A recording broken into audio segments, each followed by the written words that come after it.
Well, Nick Jonas, let's start off with congratulations on your first ever Golden Globe nomination. What was it like getting that news on the morning of those nominations so early in the day? It was an incredible feeling. To be honest, I tried to not think about the Golden Globes the night before, as to not stress myself out about the potential of being nominated. So I stayed up pretty late. I was also jet lagged from being on a promo run for Jumanji. I slept in, and my phone had been ringing, and I obviously slept through it. And so my friend was banging on my door to wake me up to give me the good news. And once I found out, I think it's a really special feeling when you're recognized for songwriting. Specifically for me, I think that's the thing I've been doing longest, is writing music. And from my first song I wrote with my dad that was probably pretty terrible when I was about 11 years old to this one, it feels really good. So you feel like it's one of those crafts that you can continually improve on in terms of songwriting over the course of your career. Certainly. I mean, I've learned so much in the last couple of years alone. I think after my time making music, my brothers ended, branched out to some acting projects, but also was writing music of my own. I had the opportunity to work with so many different people. People like Max Martin, for instance, and Justin Tranter, who I wrote Home with, who's just one of the best, and Julia Michaels and Desmond Child, on that side of things as well. There's so many brilliant songwriters that I've had the pleasure of working with, and just trying to take a little piece of everything, from each person I work with. And it's been, great just to be able to soak up as much as possible and just try to grow. I was interviewing Lin-Manuel Miranda about a year ago he was up for the song from Moana and just coming off of Hamilton. I asked him this question. I'll ask you the same. Of all the things done in the industry, I think I could probably act a little. I know I could produce, direct, certainly can't sing, but songwriting to me seems like a foreign accomplishment. I don't know what is that like? How do you know how to write a song, especially for a film where I'm guessing they send you things that they're working on and let you work on it from there. I wish I knew how it happened. I think that a big piece of it was, my dad was a musician, a pianist and a vocalist, and he wrote music when he was younger, and I grew up around that, and it started, I think, with a feeling, just an understanding the way music worked and wanting to express myself in some way.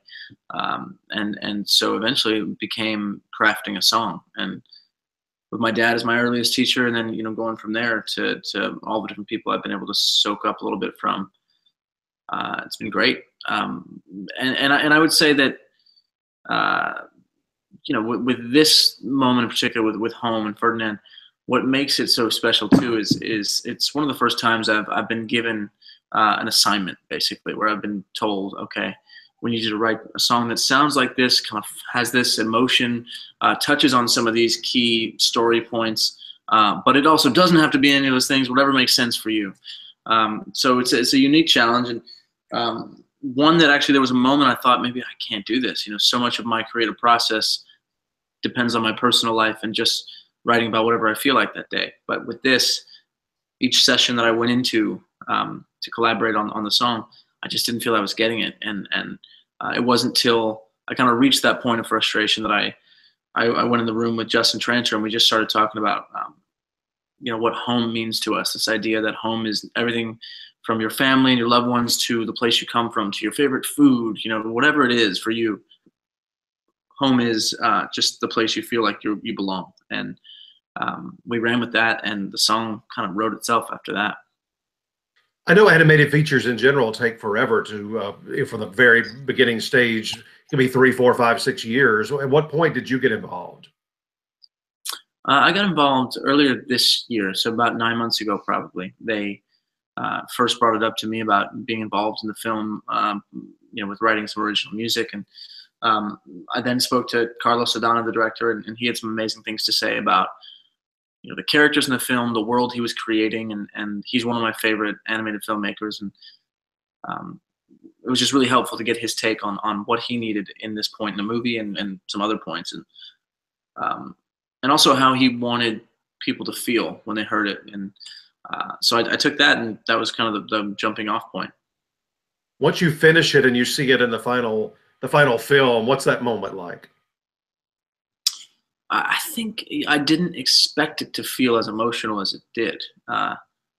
Whether it was the journey to get there, including some self-doubt and feeling like, this is going to be a bigger challenge than I anticipated, to looking around in the theater and seeing the faces of people watching this little bull grow up before their eyes in this montage sequence with my song as the background, and feeling what he felt, that feeling of feeling loved and happy, true bliss, with being with people that embrace you for who you are.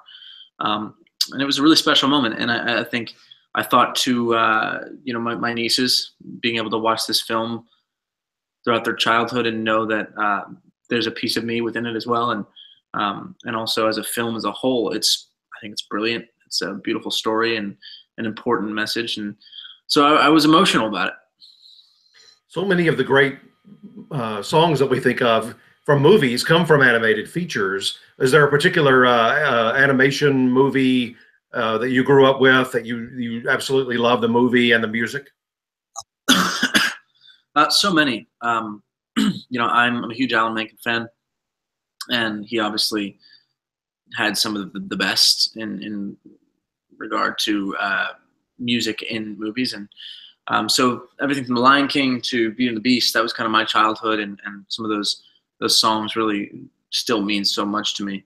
And then, more recently, I got to tip my hat to Paul and Pasek. I think they did a great job with La La Land, and the music in that is phenomenal, and the story they were able to tell through the music is incredible.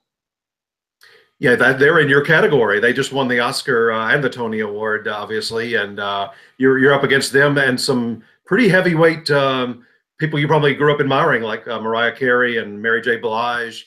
That's a absolutely fun category there at the Golden Globes. It's a really fun category. It's stacked, I think. I am honored to be a part of that group, and I think I'd be lying if I said that leaving that night with some hardware wouldn't be really great. But I'm also just so thrilled to be in the mix, and to be recognized in this way. And so it's just a million times thank you to the HFPA. And thrilled to meet the other nominees that I haven't met and congratulate them as well. One thing about the song category, well, let me back up with Binge and Justin. With La La Land and now Greatest Showman, I mean, you're in the acting field now, doing a lot of projects. Wouldn't you love to see the original movie musical make a comeback? And that could be something that maybe somebody would think of you for as well. Yeah, I think when you say the original movie make a comeback, what are you? Well, like La La Land last year, where it was not based on a Broadway musical, but actually a new original musical. The Greatest Showman is an original musical. We haven't had a lot of those in the past 3 or 4 decades.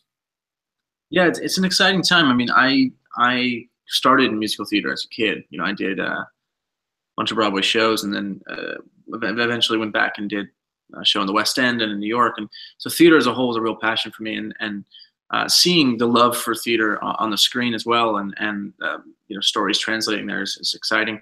And now that these great projects with music at the center of the project, are really getting a shot, is exciting. And if there's a world in which my two worlds collide, music and acting on the screen, singing and dancing and acting as well, I think it'd be incredible.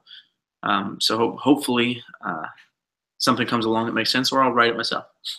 Yeah, there you go. Just write it yourself. And if this song happens to take you to the Oscars, I know we're getting a little ahead of ourselves here, but those voters are watching all these screeners right now, making their decisions. What would that mean to you to be an Academy Award nominee?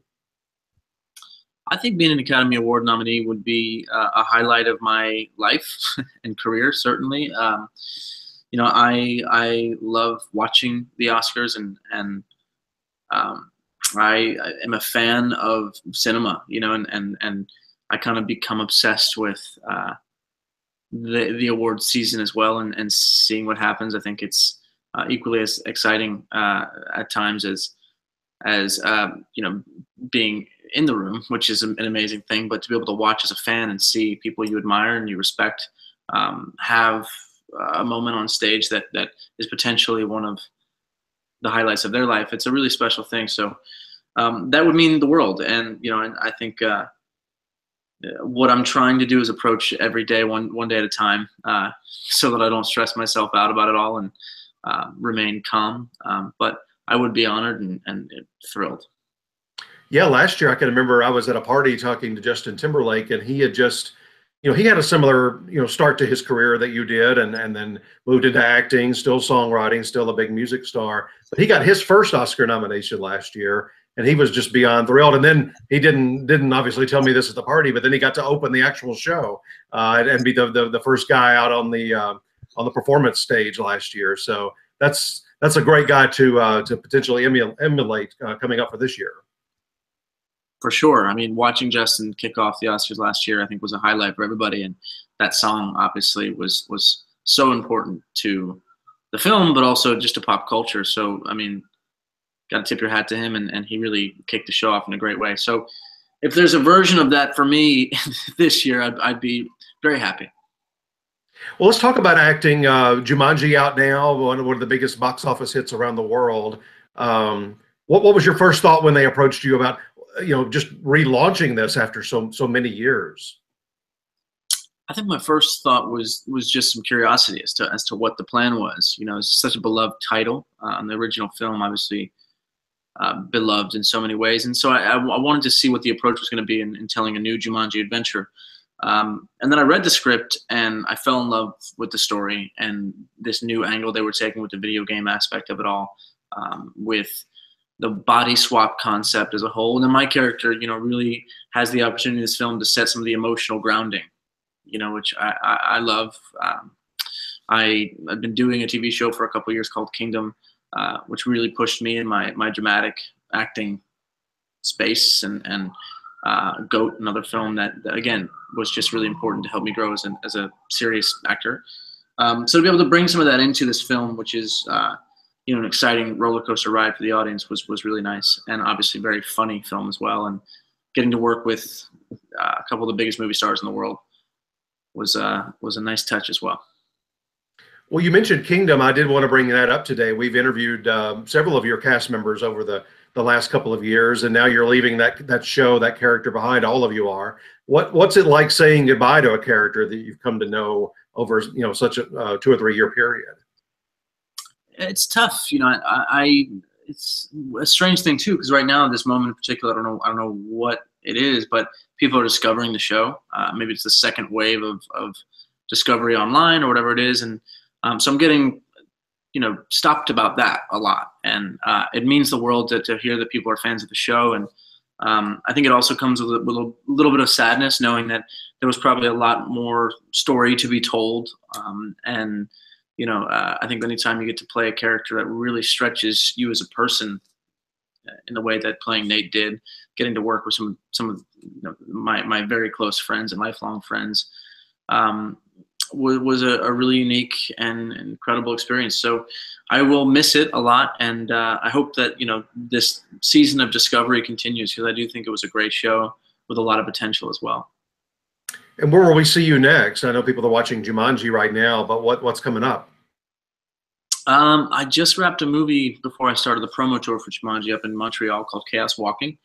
It's a Doug Liman film, one of my favorite directors, and it's with Tom Holland and Daisy Ridley, Mads Mikkelsen, and it's a story based off the book series, and really exciting project to be a part of. A lot of potential with this one as well, I think, both for the visual approach to the film, but also the story itself, and this idea of noise, and all of our noise being our thoughts in our head, and our visuals in our head being seen and heard, and how that affects the way we interact with each other, but also just the pursuit of truth. And that's what Tom Holland's character goes on with Daisy Ridley, and I'm kind of a villain in that one, which is a fun thing.